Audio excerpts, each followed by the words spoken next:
Hey guys, it's Myella. Welcome back to Myella's Movie Talk. No proper intro. Because, oh my god, these updates are coming and they're coming fast. Pause. The amount of videos I'm gonna have to make on this. Whoo, we're getting updates by the millisecond. I can't even sleep without them being like, they announced this. I get up and I can't. This week's gonna be a week. So, yeah. This is my CinemaCon 2025 coverage. I wish I was there, but I'm not, so this will have to do. Let's get into it. This episode will focus on the Paramount panel. There's definitely a lot to look forward to here. Some stuff, not really. Some stuff, just personally not for me, but is very much for others. So, Paramount, they brought a variety. Except I noticed they missed some stuff. Unless the accounts I follow did not cover that. They missed some stuff. I'll talk about that in a sec. Let me just explain what we did get announced. I know nothing about Naked Gun. All I know is that this is a reboot. And like most reboots, not everybody's quick to be like, yay! People were skeptical. I haven't watched the trailer yet, but everyone's saying, oh no, there's some funny stuff in there. We will be watching. So you know what? I'm happy for y'all. I'm happy for y'all. As long as y'all are good, then that makes me happy. If you have a little sibling, little cousin, that'd be in my case, who likes Paw Patrol, congratulations! Drag them to the theater again. There's another one. But there's dinosaurs in this.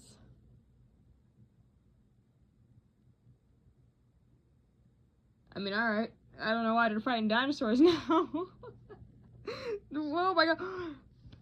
It should come out on the same day as Jurassic World Rebirth. Give us the real dino fight. You can't, that's a double feature for the ages. The new Smurfs movie. The only good thing about this so far is that we're getting new music from Rihanna. It's the only thing that matters to me, man. It's the only thing. Otherwise, it looks like a movie. It looks like a movie. But can I really talk? When I was a kid, well, mind you, when I was a child, I liked those live action ones. But those were fun. Those were fun for the time.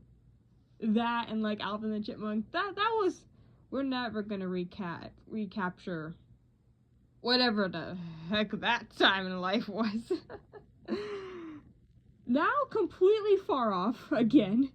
The South Park creators, Trey Parker and Matt Stone. I haven't watched South Park in a bit. I should probably get back into it. I know they just announced season 27? Dang, those kids are never gonna grow up. And Mr. Kendrick, They Not Like Us Lamar, have a musical comedy coming out next year. I don't know how much of the plot I could say on here, but if you just look up Trey Parker, Matt Stone, Kendrick Lamar musical comedy, you find the plot.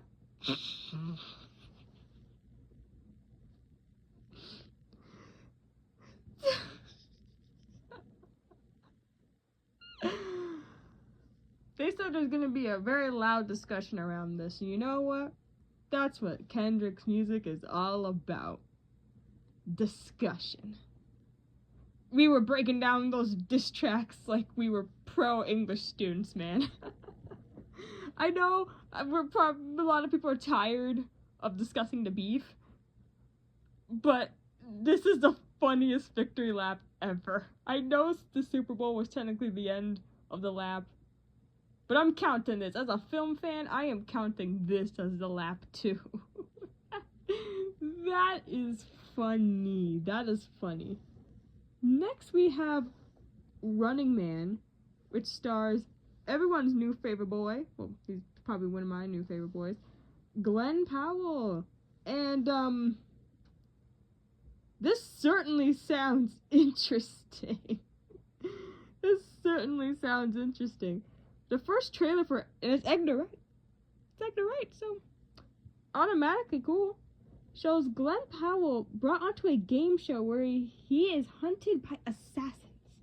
Someone's out to get our boy. It also reveals that Coleman Domingo as the crazy game show host and Michael Cera appearing. I love how they give intrigue to everyone else. Like, Coleman Domingo's playing this crazy game show host. Oh my god, Glenn Powell's being hunted by assassins? Oh no! And Michael Cera's there.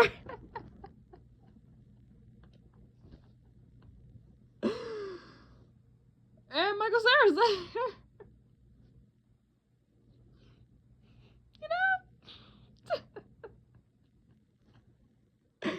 That's funny. I think this is gonna be funny. This is going to be a very interesting movie. What did they got against Glenn Powell? All he did was chase some tornadoes, and now y'all are mad. Is it because he got to be side by side with Sydney Sweeney? Is that why he's getting hunted by assassins? Get off his back. Calm down. I was never really an Avatar The Last Airbender person, but I do know the whole intro by heart for some reason. And those things in Fortnite went hard. I was getting all the different elements, and that was my whole inventory, and I was beating people up. Like, I was good at that. But for fans of the thing, you know, the movie is titled The Legend of Aang, The Last Airbender, and it comes out next January. How does this fit into the lore? Is the Fire Nation still attacking? Do I need to catch up? Do I need to get down to the lore of this franchise? Is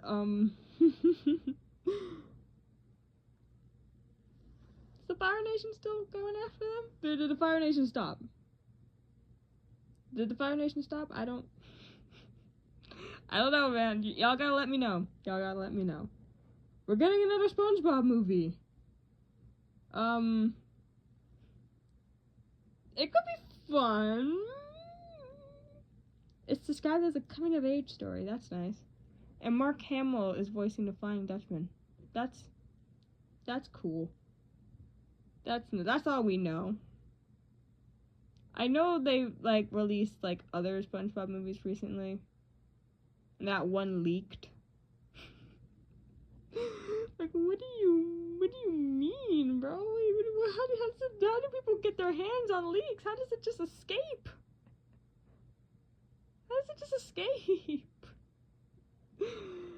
I don't know, but we'll see, man. That's all we really have on SpongeBob. Listen to Pineapple Under to see this next thing sounds wild. The first trailer for Roofman, who the lead star is chanting, "You know how long I've been waiting for this," Tatum, follows a polite thief who, get this, robbed 60 McDonald's and lives in a Toys R Us after escaping from prison.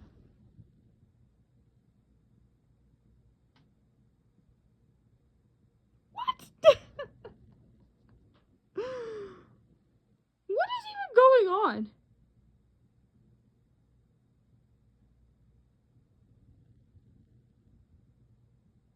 What is even going on? But I'm going. That might be a day one. Legit, that might be a day one, because it sounds ridiculous. It sounds ridiculous. But you love to see it. You'll love to see it happen. They also gave, I guess, a mention to Children of Blood and Bone, which I don't know what that is. But I figured somebody would know. It sounds like it's something that would be based on a book. You know, like sometimes you could just look at a title and be like, oh yeah, by the end of that movie, it's like based on the book by da-da-da-da-da. You know what I'm saying? That's what it sounds like to me. And maybe I will get dragged for not knowing what that is. I got dragged for not knowing what the Odyssey was. I'm sorry that I, as a Canadian, don't conform to the American education system. And if it was taught in Canada, my school that barely had heating or save its life was not reading the Odyssey. Hope that helps. I'm sorry that went on to a completely different rant. Children of Blood and Bone, production's underway. Amazing. Mission Impossible, which is now not called Dead Reckoning Part 2. Oh, no. It is called The Final Reckoning. It is the last movie, unless this thing somehow pulls through and makes $1 billion. The new trailer for it shows a number of new water-themed stunts from Tom Cruise, plus looks at Nick Offerman and Tarmel Tillman in the film. Every time I hear about Tom Cruise doing something, everyone's like, oh my god. I'm like, y'all should not be shocked. Y'all should not be shocked by now about Tom Cruise, bro. He's doing literally everything and anything. So I'm not shocked necessarily. Sure, my jaw will probably drop when I see those scenes. Maybe I'll do a video on the next trailer if it drops. But am I shocked? Like, hearing it? No. This is Tom Cruise we're talking about. This is Tom Cruise we're referring to.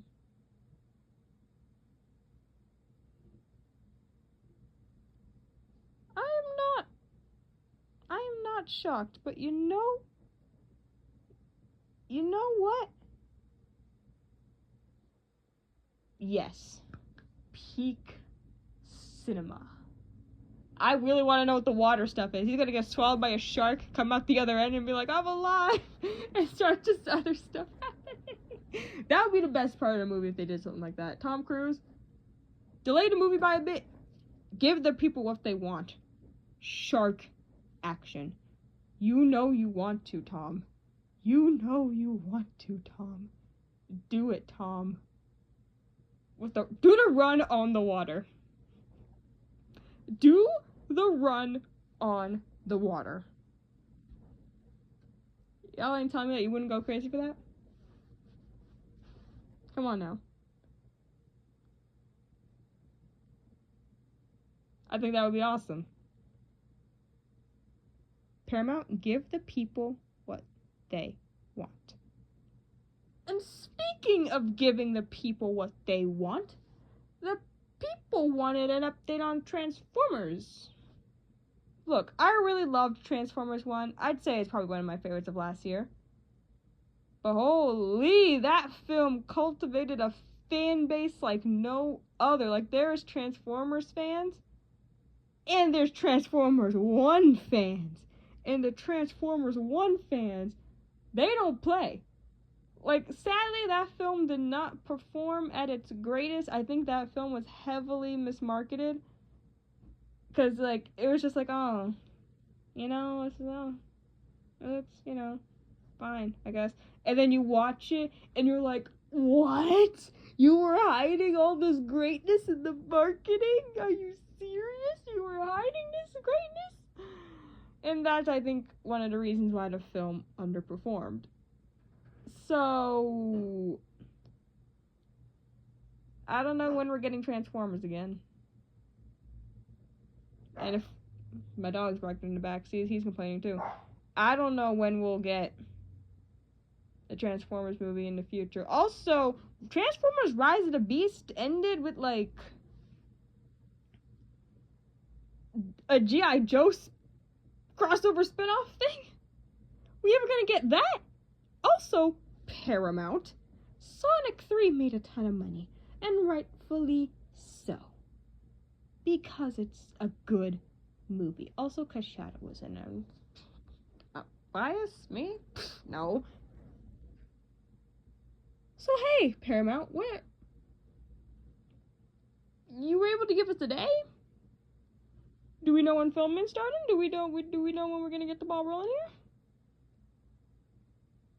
You gave another update for a movie coming out in 2027. What's going on? What's happening? Paramount! that's just me. You know? Give us an update on Paw Patrol and leave out the other 2 franchises, you know?